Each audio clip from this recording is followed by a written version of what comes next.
anak-anakku semua, selamat pagi. Bagaimana kabar kalian hari ini? Semoga kalian semua selalu dalam keadaan sehat ya. Nah, anak-anakku semua, sebelum kita memulai pembelajaran, jangan lupa untuk berdoa menurut agama dan kepercayaan kita masing-masing.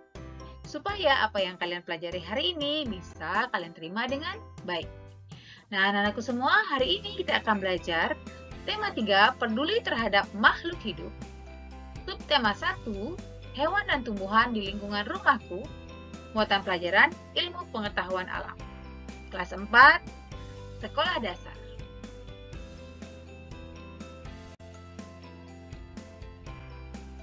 Nah, anak-anakku semua, hari ini kita akan belajar tentang kerusakan lingkungan.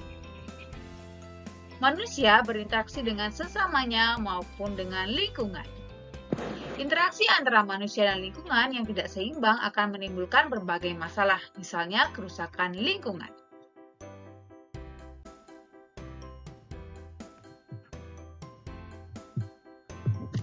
Berikut beberapa contoh kegiatan manusia yang menyebabkan kerusakan lingkungan.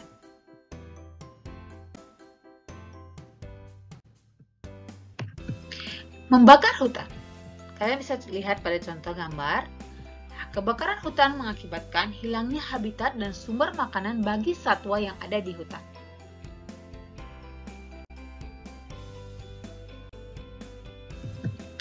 Dan yang kedua, menggunakan bom dan pukat harimau untuk menangkap ikan di laut. Menangkap ikan menggunakan bom dan pukat harimau mengakibatkan rusaknya terumbu karang dan kematian hewan laut lainnya. Nah, ini adalah salah satu penyebab rusaknya alam.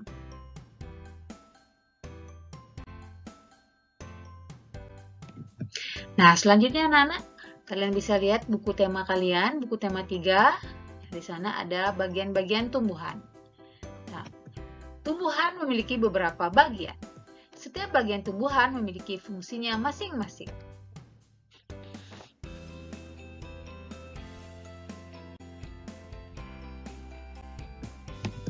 Akar. Akar adalah bagian tumbuhan yang umumnya berada di dalam tanah. Untuk beberapa jenis tumbuhan, akar juga terdapat di atas tanah, bahkan menggantung. Akar berfungsi antara lain sebagai bagian yang mengkokohkan tumbuhan. Jika tumbuhan tidak memiliki akar, tumbuhan akan mudah dicabut, mudah roboh ketika diterpa angin, atau hanyut terbawa air ketika turun hujan. Zat-zat mineral dan air yang dibutuhkan untuk membuat makanan diserap oleh akar dan dari dalam tanah. Namun, ada beberapa tumbuhan tertentu, akar tidak hanya berfungsi menyerap air dan mineral, tetapi berfungsi sebagai penyimpan cadangan makanan, misalnya pada beberapa tumbuhan umbi-umbian.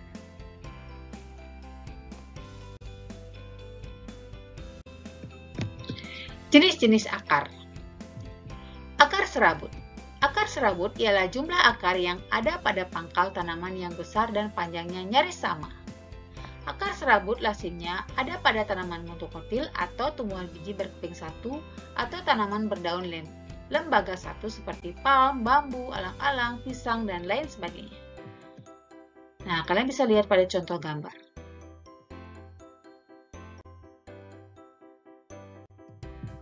Ciri-ciri akar serabut. Bentuk akar serabut menyerupai serabut. Ukuran akar serabut relatif lebih kecil. Tempat tumbuh akar serabut pada bagian pangkal batang. Besaran setiap akar serabut condong hampir sama semua. Akar serabut biasanya dimiliki oleh tumbuhan berkeping satu atau monokotil, seperti kelapa, padi, dan jagung. Akar serabut tidak tertancap ke tanah terlalu dalam. Akarnya berbentuk bercabang-cabang. Setiap perakaran serabut lemah yang dapat menyebabkan pohonnya mudah tumbang jika kena tiup angin yang kencang.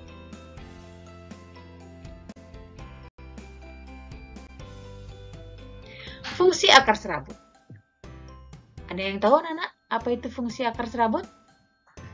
Ya, fungsi akar serabut adalah untuk membuat tanaman menjadi kokoh meskipun ternyata perakaran serabut tetap lebih lemah dibandingkan dengan akar tunggang.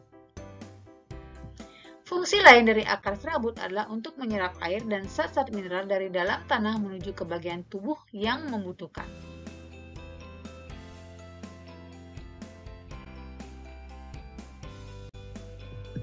Contoh tumbuhan akar serabut: pepaya, tebu, padi, jagung, pohon kelapa, pisang, rumput, salak, pinang, anggrek, dan lain sebagainya.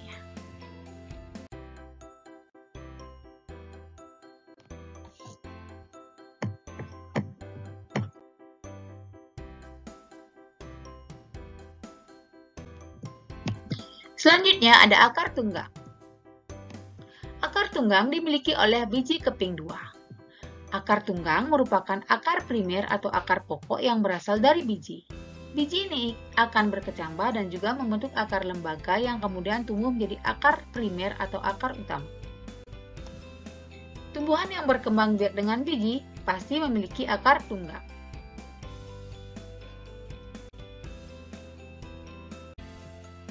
Ciri-ciri akar tunggang. Akar tunggang memiliki beberapa ciri sehingga kita dapat mengenalinya dengan sangat mudah.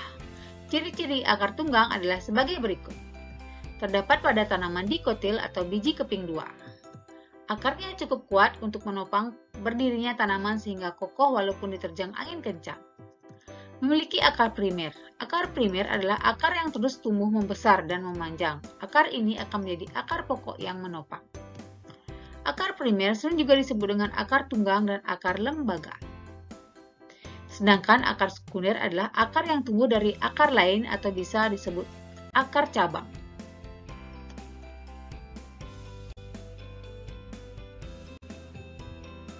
Fungsi akar tunggang. Akar tunggang memiliki fungsi yang cukup banyak bagi suatu tanaman, seperti untuk memperkokoh tanaman supaya tidak mudah rubuh, menyerap air dan unsur hara yang ada dari dalam tanah untuk digunakan tumbuhan berperan sebagai alat reproduksi. Berfungsi untuk menyimpan cadangan makanan pada jenis tertentu. Jenis tanaman yang bisa menyimpan cadangan makanan pada akarnya antara lain wortel, kentang, dan ubi.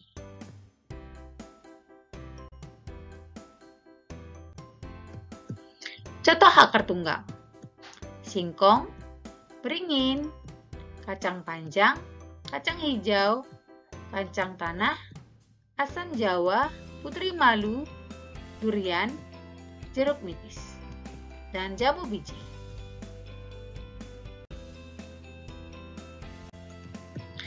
Ada beberapa tumbuhan yang mempunyai akar khusus. Akar ini mempunyai sifat dan kegunaan khusus. Beberapa akar khusus adalah sebagai berikut. Akar gantung. Akar gantung tumbuh pada bagian tumbuhan yang berada di atas tanah. Akar itu kemudian menggantung di udara. Misalnya akar gantung pada pohon beringin. Akar pelekat. Akar pelekat tumbuh pada bagian batang. Akar tersebut berguna untuk menempelkan tumbuhan itu pada kayu, tembok, atau tumbuhan lain. Nah, misalnya akar pada tumbuhan sirih dan lada.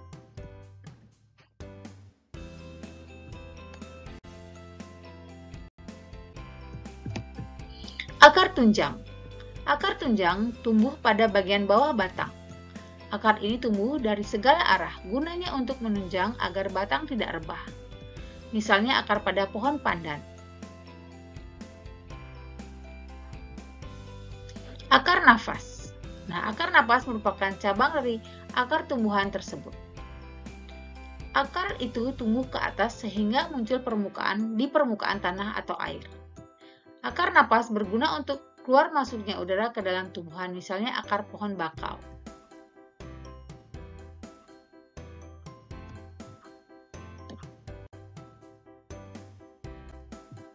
Batang. Nah, anak-anak, batang adalah bagian tumbuhan yang berada di atas tanah.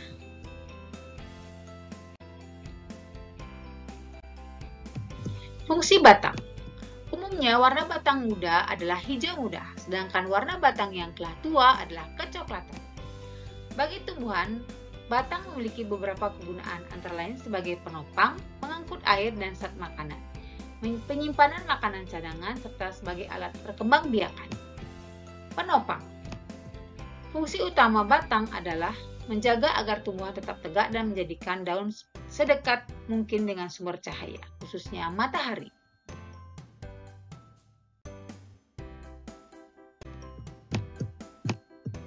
Mengangkut.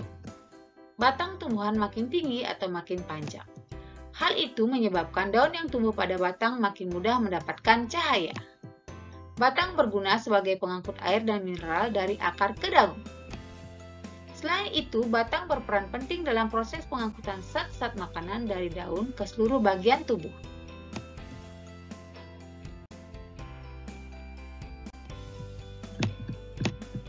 Penyimpanan. Pada beberapa tumbuhan, batang berfungsi sebagai penyimpan makanan cadangan. Misalnya batang pada tumbuhan sagu. Makanan cadangan di sini juga bisa berwujud air, misalnya pada tumbuhan tebu dan kaktus. Makanan cadangan ini akan digunakan saat diperlukan. Alat perkembangbiakan. Batang juga berfungsi sebagai alat perkembangbiakan vegetatif. Hampir semua pertumbuhan vegetatif, baik secara alami maupun buatan, menggunakan batang.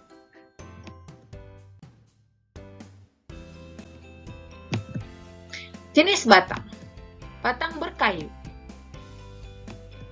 Batang berkayu pada umumnya memiliki tekstur yang keras. Batang berkayu memiliki kambium. Arah pertumbuhan yang keluar akan membentuk kulit dan arah tumbuh yang ke dalam akan membentuk kayu. Batang berkayu dapat bertambah besar karena adanya aktivitas kambium yang selalu melakukan pembelahan sekunder. Contoh dari tumbuhan berbatang kayu adalah pohon jati, pohon nangka, pohon jambu, pohon mahoni, pohon albasia, dan pohon trembesi.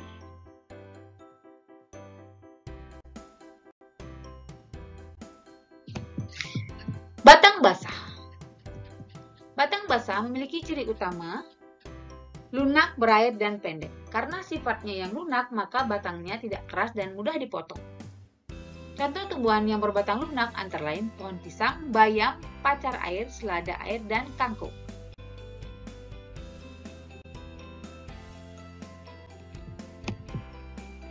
Batang rumput.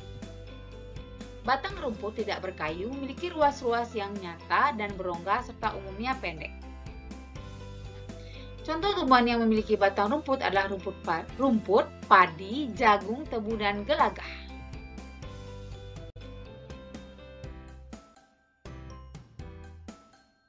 Daun. Daun adalah salah satu organ tumbuhan yang tumbuh di ranting. Nah, pada umumnya daun berwarna hijau karena mengandung klorofil. Klorofil atau zat hijau daun adalah pigmen yang menjadi salah satu unsur utama dalam fotosintesis. Oleh sebab itu, daun menjadi bagian penting bagi pertumbuhan tanaman.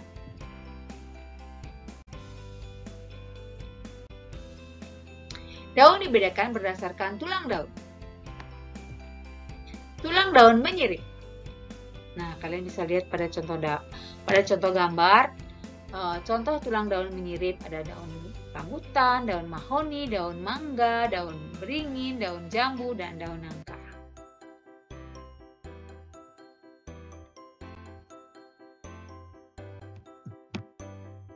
Tulang daun menjari. Nah, ini contohnya. Ada daun ubi jalar, daun jarak, daun pare, daun pepaya, daun semangka, dan daun singkong.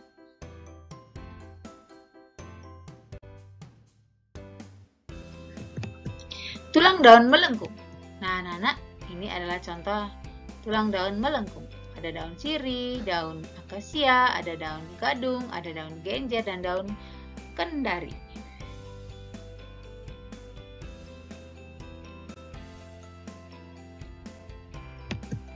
Tulang daun bertulang sejajar. Nah, ini adalah contoh tulang daun bertulang sejajar. Nah, ada daun jagung, daun bambu, daun padi, daun alang-alang, daun serai, dan daun tebu.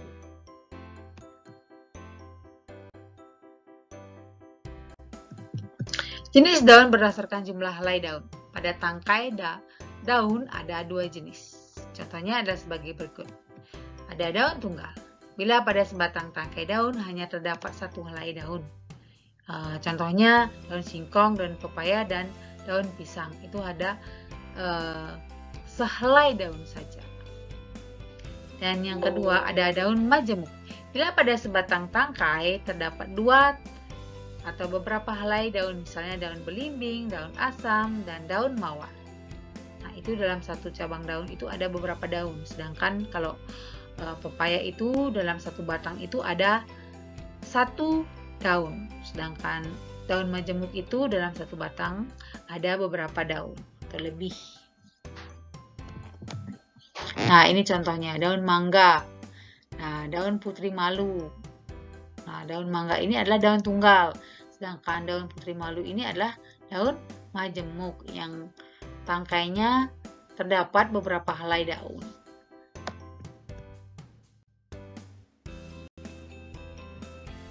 Fungsi daun. Secara umum, daun berfungsi untuk menopang keberlangsungan hidup tanaman. Berikut ini adalah fungsi daun secara lengkap, yaitu alat pertampasan tumbuhan. Daun adalah organ tanaman yang sangat penting. Salah satu fungsi utama daun adalah sebagai alat pernapasan pada tumbuhan. Alat bantu reproduksi vegetatif. Daun juga dapat berfungsi membantu jalannya proses reproduksi tanaman, membantu pembentukan tanaman. Nah, daun berfungsi membantu posisi dalam proses pembentukan saat tanaman tumbuh. Jika tanaman berfotosintesis dengan baik dan dapat makanan yang baik dari energi yang disimpan di daun, maka tanaman akan tumbuh dengan baik.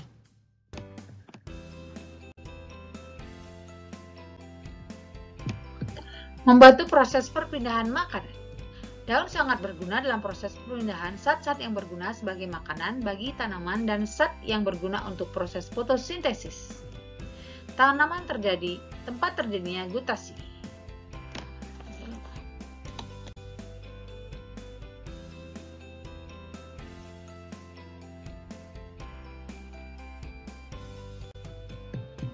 Bunga. Bunga merupakan alat perkembangbiakan secara kawin pada tumbuhan. Bagian-bagian bunga meliputi ada tangkai, mahkota, kelopak, benang sari, dan putik. Nah, benang sari berfungsi sebagai alat kelamin jantan dan putik berfungsi sebagai alat kelamin betina. Nah, anak-anak, sekarang kalian perhatikan bagian-bagian bunga berikut. Nah, ini adalah dasar bunga atau tangkai bunga. Ini adalah bakal buah, mahkota bunga, dan tangkai putik, dan kepala putik. Nah, ini ya namanya putik yang berfungsi sebagai alat kelamin betina, anak-anak. Nah, ini adalah bakal biji, tangkai sari, dan kepala sari atau yang disebut dengan benang sari yang berfungsi sebagai alat kelamin jantan, anak-anak.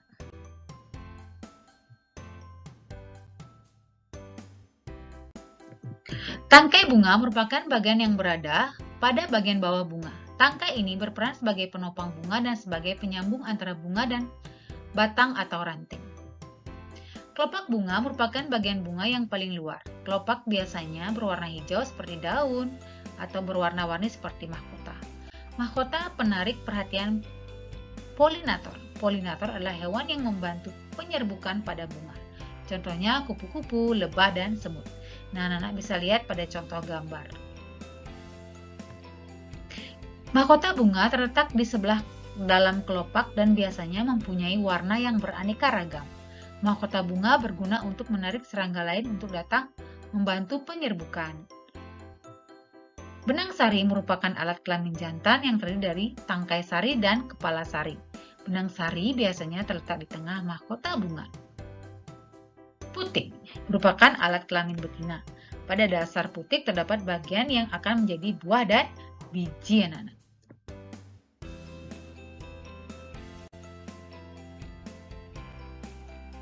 Berdasarkan bagian-bagian yang dimiliki, bunga dibedakan menjadi bunga lengkap, yaitu bunga yang memiliki kelopak bunga, mahkota, bunga, dan putik dan benang sari. Bunga tak lengkap yaitu bunga yang tidak memiliki salah satu bagian kelopak bunga, mahkota bunga, putik, dan benang sari. Bunga sempurna yaitu bunga yang memiliki benang sari dan putik.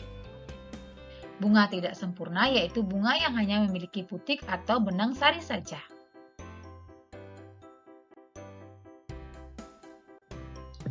Buah dan biji. Buah merupakan bagian tumbuhan yang berfungsi melindungi biji serta cadangan makanan buat biji berkecambah. Contoh buah mangga dan buah apel. Buah terdiri atas daging buah dan biji. Bagian yang kita makan biasanya daging buahnya. Biji merupakan hasil dari pembuahan yang terjadi akibat penyebaran antara serbuk sari dan sel telur pada putik. Jika biji ditanam, akan tumbuh menjadi tumbuhan baru. Biji memiliki keping. Biji ada yang berkeping 1 dan ada yang berkeping 2. Biji yang berkeping 1 disebut monokotil dan biji yang berkeping 2 disebut dikotil.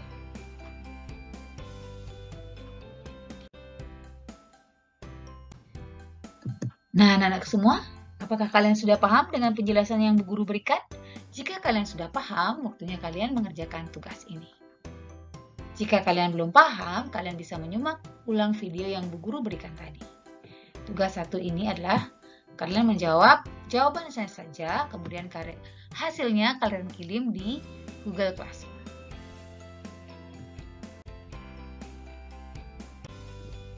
Terima kasih anak-anakku semua sudah menyimak video pembelajaran hari ini. Semoga apa yang kalian pelajari hari ini bisa kalian terima dengan baik. Sampai jumpa lagi di tema berikutnya.